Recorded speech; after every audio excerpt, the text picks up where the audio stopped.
আসসালামু আলাইকুম। দূরের কাছে যে যেখানে বসে এই মুহূর্তে এই ভিডিওটা দেখছেন তাদের সবাইকে মাহফুজা কিচেন ভিডিওতে ওয়েলকাম। আজ লাউ পাতা দিয়ে ইলিশের পাতুরি করব। অসম্ভব মজার, অত্যন্ত ফ্লেভারফুল। যারা এভাবে করে খেয়েছেন তারা তো জানেনই, আর যারা এখনও ট্রাই করেন নাই, একদম নতুন, তাদেরকে বলবো একবার হলেও রেসিপিটা ট্রাই করবেন। এটা আপনাদের কাছে আমার রিকোয়েস্ট থাকবে। এটা এতটাই মজার, দেখতে যতটা সুন্দর হয়েছে খেতে কিন্তু অসম্ভব মজা হয়েছে। গরম গরম ভাত দিয়ে তো একদম জমে যাবে। আমি কিভাবে লাউ পাতা দিয়ে ইলিশের ভাপাটা করেছি সেটাই আজকে আপনাদের সাথে শেয়ার করব। একটা মাছ আপনাদেরকে ভেঙে দেখাই, এটা কতটুকু ডিলিশিয়াস হয়েছে দেখুন।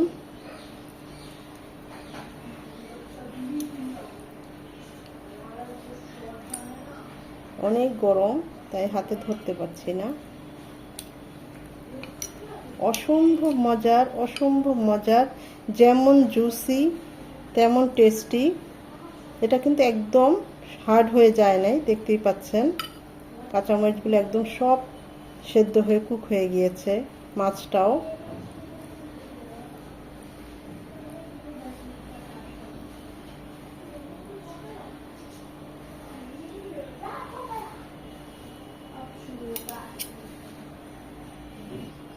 সব শেষে বলবো সবগুলো ভিডিও দেখবেন আমার চ্যানেলের, এবং প্রত্যেকটা একটা করে লাইক দিবেন, আর গঠনমূলক অবশ্যই কমেন্ট করবেন। আপনাদের একটা লাইক একটা কমেন্টের অপেক্ষায় আমি থাকি, আর চেষ্টা করব সবার কমেন্টের উত্তর দিতে।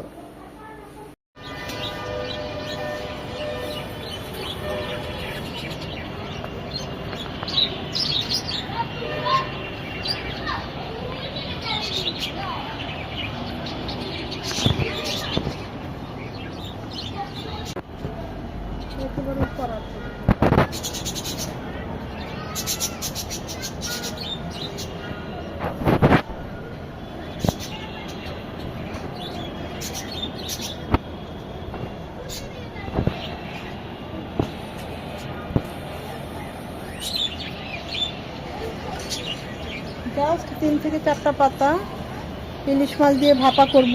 একদম কচি দেখে 3-4টা পাতা পারবো, যেহেতু কড়া ধরেছে তাই বেশি পারবো না। এই 4-5টা পাতাই পেরেছি একদম কচি দেখে, কারণ 2-3টা কড়া ছেড়েছে, কাটতেও মায়া লাগলো। তো ইলিশ ভাপা করব, একদম কচি দেখে 3-4টা পাতা পেরেছি, সেটাই আজকে আপনাদের সাথে শেয়ার করব। নিজের গাছের লাউ গাছ বলে কথা। লাউ পাতাগুলোকে ভালোভাবে ধুয়ে পানিটা ছড়িয়ে নিয়েছি। ইলিশ মাছ দিয়ে লাউ পাতা দিয়ে ইলিশ মাছের যে পাতুরি করব সেই জন্য এখানে আমি 3 পিস ইলিশ মাছ নিয়েছি, আর ডিম নিয়েছি কিছুটা। আমার মাছ অল্প তাই আমি এখানে ওই অনুযায়ী সব মশলা দিচ্ছি। আমি এখানে 3 চামচ পেঁয়াজ বাটা নিলাম, আরেক চামচ দিই 4 চামচ, 1 চামচ মরিচ বাটা,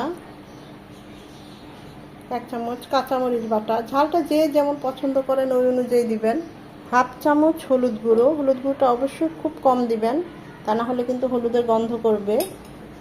স্বাদ অনুযায়ী লবণ, 2 চামচ সাদা সর্ষে বাটা, মানে আমরা যে হলুদ সর্ষেটা দেখি সেটাই দিলে বেশি ভালো হয়। চাইলে কালো সর্ষেটাও দিতে পারেন, তবে সাদা সর্ষেটা দিলে এটার কালারটা খুব ভালো আসে। 1 চামচ আদা রসুনের পেস্ট, হাফ চামচ আদা হাফ চামচ রসুন। এটা চাইলে স্কিপ করতে পারেন, তবে দিলে রেজাল্ট খুব ভালো আসে। 2 চামচ সরিষার তেল। এখন এই সব কিছু ভালোভাবে মিশিয়ে নিতে হবে।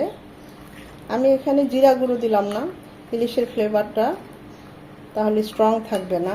আপনারা চাইলে হাফ চামচ জিরা গুঁড়ো দিতে পারেন।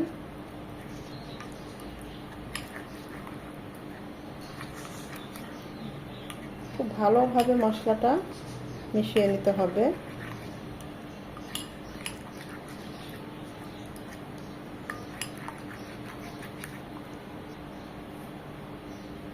এখন এই মশলার পেস্টে মাছটাকে ভালোভাবে মাখিয়ে নেব।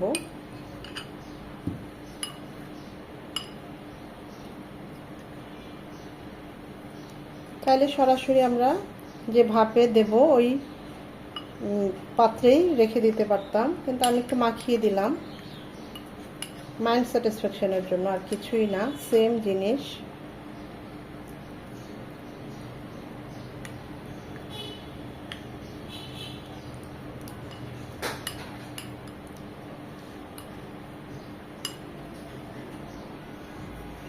আমি তো ছোট ছোট পাতা কেটেছি, দুটো পাতা নিলাম, বড় পাতা হলে একটি হলে যথেষ্ট।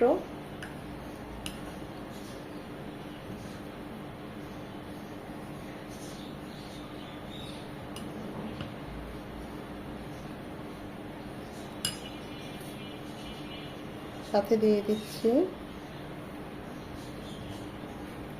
কাঁচামরিচ। এটা সুতা দিয়ে বাঁধতে হবে না, এমনি দিলেই হয়ে যাবে, ছুটবে না। এখন এই পাতাটা উপর দিয়ে দিচ্ছি। আমি এই লাউ শাকে কোনো রকমের লবণ বা কিছুই দেই নাই, বা একটু হালকা ভাপিয়েও নেই নাই।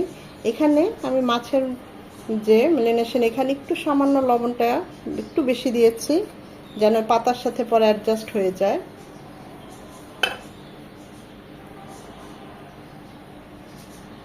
ঠিক সেম ভাবে বাকি পাতার সাথে ইলিশ মাছটা মুড়িয়ে নেব।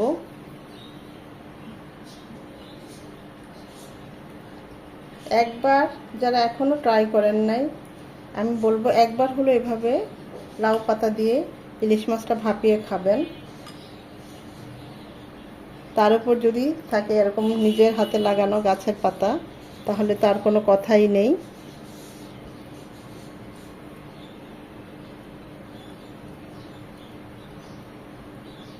এভাবে উল্টে দেব। লাউ পাতা দিয়ে ইলিশ মাছগুলো মোড়ানো হয়ে গিয়েছে। এখন যেটা করব, আমি ব্লেন্ডারে যে পেঁয়াজ ব্লেন্ড করেছি, সেই ব্লেন্ডটা ধুয়ে 1 চামচের মতো পানিটুকু দিয়ে দিলাম। সামান্য একটু লবণ ছিটিয়ে দিচ্ছি, শুধুমাত্র জাস্ট পাতাগুলোর জন্য। আর 1 চামচ সরষের তেল ছড়িয়ে দিলাম। বাস এই। এখন এটা আমরা ভাপে বসিয়ে দেব। একটা হাঁড়িতে পানি বসিয়ে দিয়েছি। পানিটা এমনভাবে দিতে হবে যেন ফুটে এসে আমাদের এই ভাপে ঢুকে না যায়। 25 থেকে 30 মিনিট মিডিয়াম টু লো হিটে কুক করব।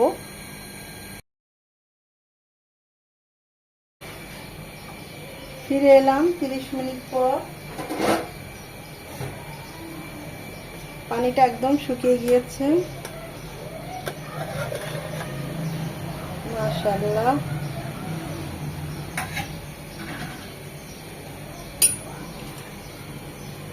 অনেক গরম,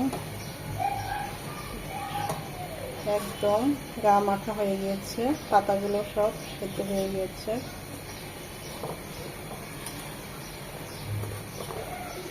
এখন আমরা এটা চুলা থেকে নামাবো, চুলাটা অফ করে দেব। এই ভাপাটা এরকমই হবে। এত সুন্দর একটা সুঘ্রাণ চলে এসেছে না লাউ পাতার, কি বলবো, অনেকটাই গরম, ধরা যাবে না হাতে। দেখুন আমাদের লাউ পাতা দিয়ে ইলিশের পাতুরির কি অবস্থা, সেই রকম লেভেলের হয়েছে, অসম্ভব সুন্দর হয়েছে। লাউ পাতার ঘ্রাণের কথা কি বলবো, পুরো ঘর ছেয়ে গেছে, বিশেষ করে হাতে লাগানো লাউ পাতা। এটা তো আরও অন্যরকম ফ্লেভারফুল, টেস্টফুল। এইভাবে যদি একবার লাউ পাতা দিয়ে ইলিশের পাতুরিটা করে খান, ট্রাস্ট মি, বারবার এভাবেই করে খেতে ইচ্ছে করবে, এইটুকু অন্তত বলতে পারি।